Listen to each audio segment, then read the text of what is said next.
Welcome to Real, Brave, and Unstoppable. Here, you'll hear stories and inspiration about showing up in the world authentically and having the courage to create the life you want. I'm your host, Courtney Rivard. I'm a mom, recovering engineer, lover of the outdoors, and professional life coach. I help smart women just like you live happier lives full of purpose and joy by empowering them to love who they are, get unstuck, and take action toward creating the life they dream of. In other words, I help them be real, brave, and unstoppable. It is possible, and you can do it too. Now sit back, relax, and enjoy the show. Well, hello everyone, and welcome back to Real, Brave, and Unstoppable. I forget what episode this is, but it doesn't really matter. You can see it in the title. But this is the episode that you've been waiting for, your guide to creating sustainable goals or New Year's resolutions or whatever you might want to call it. I'm getting this episode out a little later than I wanted to, but it is February. And most of people that have set New Year's resolutions or goals or whatever by now have fallen off the wagon. So it's a very small percentage of people who actually follow through. So if that's you, this is the episode for you. New Year's resolutions are kind of a loaded topic, wouldn't you say? I mean, we're kind of a culture of people who are always looking for improvement and growth, yet, like I said, the majority of people don't stick to resolutions. So if you set them, like I said before, like you may have already ditched them. I decided to do this episode actually after seeing the slogan, New Year, New You, approximately 5 gazillion times over the end of December and throughout January. And I totally hate that slogan. Like, what's wrong with the old you? To me, that suggests that you're something to be fixed. I also saw many graphics with the word new crossed out, replaced by better, New Year, better you. And again, there's nothing wrong with being better, wanting to be better, but it still doesn't really feel right to me. I like something that sort of speaks a little bit more to acceptance. And when I say acceptance, it doesn't mean you can't want to improve yourself, but like it's accepting the person that you are along the way, right? So then I saw the perfect slogan, which was New Year, True You. So I thought that was beautiful because what if we all aspired to be true to ourselves, to make choices that align with our values? That sounds amazing, right? And even in the attainment of goals, like how we treat ourselves as we grow towards our goals, how we assess progress and all of that stuff. Instead of looking to what the outside world has to say about that, what if we were to look inward? So, since I love statistics, by some estimates, according to an article in Time magazine online, as many as 80% of people quit their New Year's resolutions by February. Only 8% of people stick with them the entire year. So why even set them? Or more importantly, maybe, why are those numbers so grim? Because people set them in a way that's not sustainable, motivating, or inspiring. They don't connect their resolutions to their core values or what's really important to them, or even how they want what they're working towards to make them feel. Because really that's the only reason we ever do something, right, is because we think it'll make us feel a certain way. So the resolutions aren't really authentic or true to who they are. One thing that I see in women, maybe not just women, but my experience, talking about my experience, and so I see this sometimes in myself too, is that when we hit our mid to late 40s, we start to notice some of the changes that passing time brings, like weight gain, wrinkles, grays, less energy, brain fog, stuff like that. And we tend to really focus on that stuff, how it makes us feel not as attractive, not as sexy, irrelevant, unnoticeable. And it becomes a problem because we're letting what we don't like overshadow all of the good that is there. And the number of women that I talk to who want to lose weight is also astounding at any age. And I've been there too. I totally get it. We're socialized that there's a certain number on the scale that signals that we meet that standard for beauty or even health. that the world has set forth for us, right? And we're told that that like number or that standard equals worth. Ugh, it's annoying, to put it mildly. But really getting older and like living at any age is really about feeling good, having energy to live the life that you want to live, feeling comfortable in your own skin, managing emotions without food, feeling strong and empowered, and et cetera, et cetera. So if you're thinking, oh, I wish I were thinner, it's never about the weight or being thinner, really. It's about feeling good, feeling healthy, feeling strong. And maybe I'm generalizing, but I think that most people would agree that if they were living a healthy life and felt great at a particular weight or shape, it wouldn't necessarily matter that they hit the number that's in their mind on the scale. So bringing this back to goals, a lot of women and men too set goals around their appearance, losing weight, getting in shape, things like that. And these types of goals are some that people tend to quit the fastest. Or maybe you have another type of goal or intention or resolution that you kind of let go of. So let's talk about how you can get back on track in a way that's going to work for you. I have a few tips that I think you'll find really helpful. So first of all, we have to set better goals. Most people set kind of random, arbitrary goals, intentions, or resolutions. For example, I had a goal for many years to lose enough weight to weigh the same as I did when I was 25. That was my weight before I had kids. What was that number based on? That would be nothing. It had no basis. So the goal had no why that made any sense at all. Was I happy with my body at 25? No, I wasn't even happy with my body at 25. So why the hell would I even care if I was that weight? So I kind of pulled that goal out of thin air and didn't really think about the reality of it or why I would even why or what it would take to get there, let alone sustain it. And most people don't think about this. So you want your goals to feel like a hell yes. Like you want your goals to feel exciting and that they're driven from within, not like what you think other people will say about you going after something or even achieving it. So what does that look like? Well, here's a thing that I've learned in the last few years and I coach a lot of people around. That's the first thing that I do when I work with someone is we talk about goals. And most of the time we will do like some work around values. So I like to start with the values first. What's really important to you? Because if we don't have something meaningful behind a goal, it's going to be really hard to reach it. When you're connecting with your values, like asking yourself, like, how do you feel? Why is that desirable? What's possible when you're aligned with what's really true for you that isn't when you're not aligned? So I also like to ask the question about aliveness. What goal feels alive? Like visioning is really important here too. Asking questions like what will be available to me when I hit that goal that isn't available to me right now? So when I do this work with people, like we dig really deep. And what I found was that most people say, for example, like, I want to get in shape and end up realizing that their goal isn't really about the weight. It's about like confidence or health or having more energy or strength or just feeling more empowered.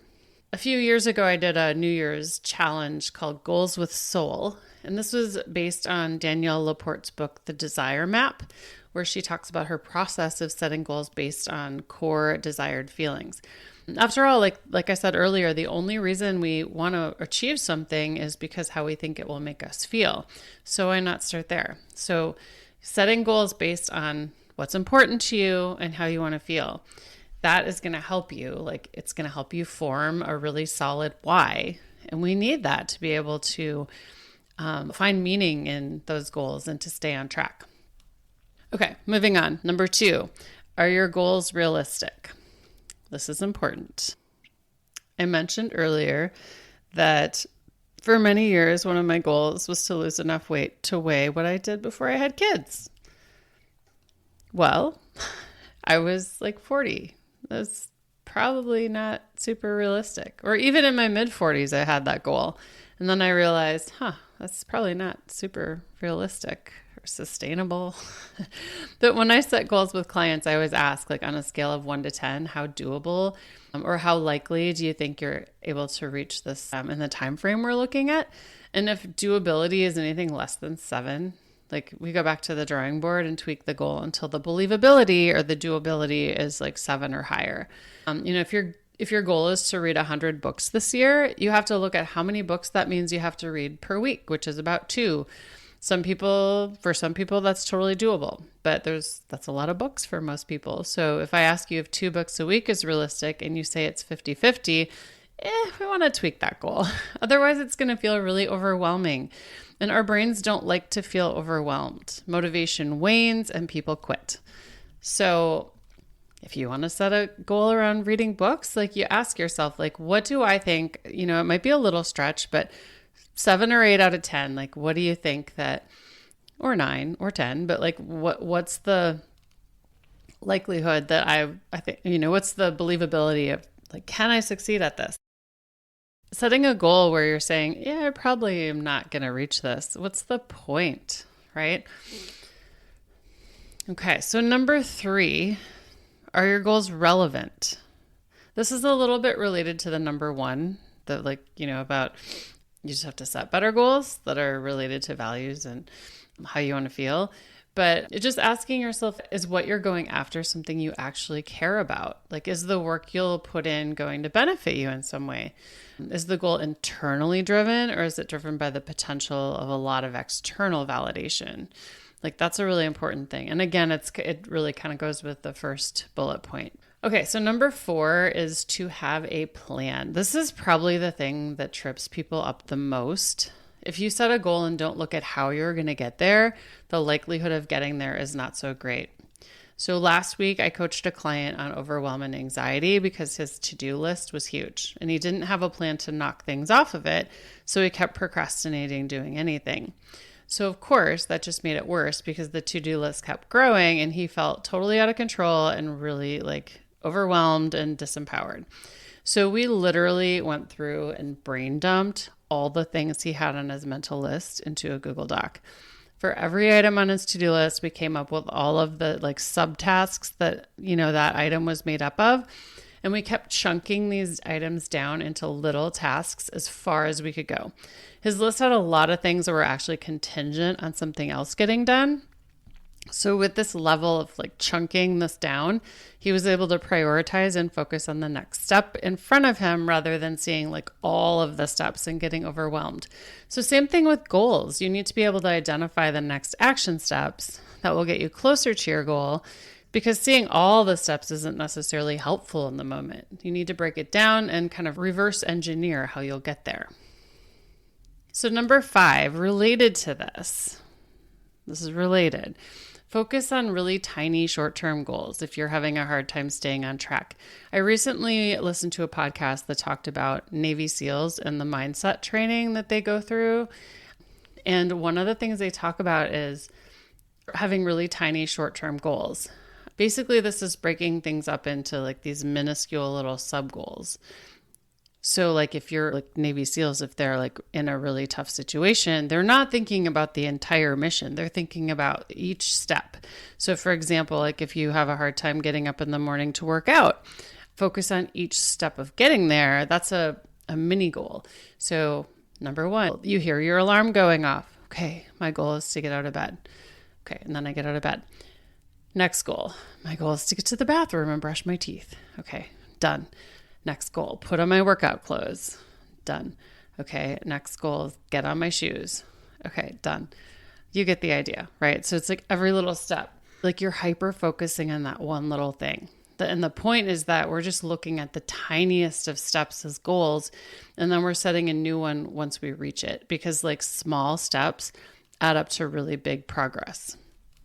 Also, this strategy works super well if you're under a lot of stress or dealing with a lot of emotions. It's like just focusing on the tiniest little thing can be really helpful. So number 6, and this is actually my last one, is tracking progress, reviewing, course correcting your plan, and also celebrating your wins along the way, even the really small ones. Don't get wrapped up in what you didn't do. that's where the negative feelings like guilt for not having done something we thought we were supposed to do come in.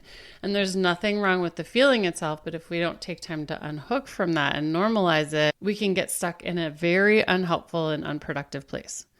It's okay to have the feeling, but just accept you're having it and move on towards your bigger picture. We tend to get locked into a goal and see tweaking it or changing it as failure. But we change, life changes, circumstances change, and sometimes our goals aren't even relevant or really even desirable anymore. So it's okay to let go of a goal if the process of reaching it isn't bringing you the feeling you want or even important to you anymore. It's really important to check on progress frequently too. Like, where are you? Do you feel like, is your plan working? Where are you getting tripped up? Like, how can you tweak how you get over obstacles? And then also, it's super important to celebrate your progress. Okay, so you need to look at, and I have a client right now who's doing that every day. He's looking at just a couple little wins for the day. So he's starting, because he tends to be really judgmental on himself if he doesn't get all his big tasks done. So his challenge for the week is to every day after work, just make a little short list of a few things that were like accomplishments, even if they're tiny. So it trains your brain to look at that side of things because our brains don't naturally do that. So really important to do that. I highly recommend keeping like a journal or a Google Doc or something, and you can put those in there because then you can go back and see that. I don't think it's really necessarily enough to mentally check in with it because you forget. So I think it's really helpful to write it down. So anyway, friends, that is it for this episode. Just remember, you're not alone if you've fallen off the wagon with all your New Year's goals. Like, in fact, you're in the majority. So just remember that. It's totally normal, but you can course correct and you can get back on track. So hopefully these tips are helpful to you in regrouping and setting some goals that are aligned with your values and creating a plan to reach them that is sustainable and doable. If you have any questions about anything, please feel free to reach out. I'm happy to talk about this stuff with you. And finally, if you're enjoying the show or enjoyed this episode, I would really appreciate it if you could go to whatever streaming service you're listening to this podcast on and leave a 5-star rating and a review for me. It's the best way to help other people find the show, and that's what we want. So thanks again, friends, and I will see you next time. Thanks for tuning in to this episode of Real, Brave, and Unstoppable. If you'd like to learn more about creating an authentic life that's true to who you are, visit CourtneyRivard.com/lovelife to download your free guide on how to build your vision and create a life that you love. You'll be so glad you did. I'll see you next time.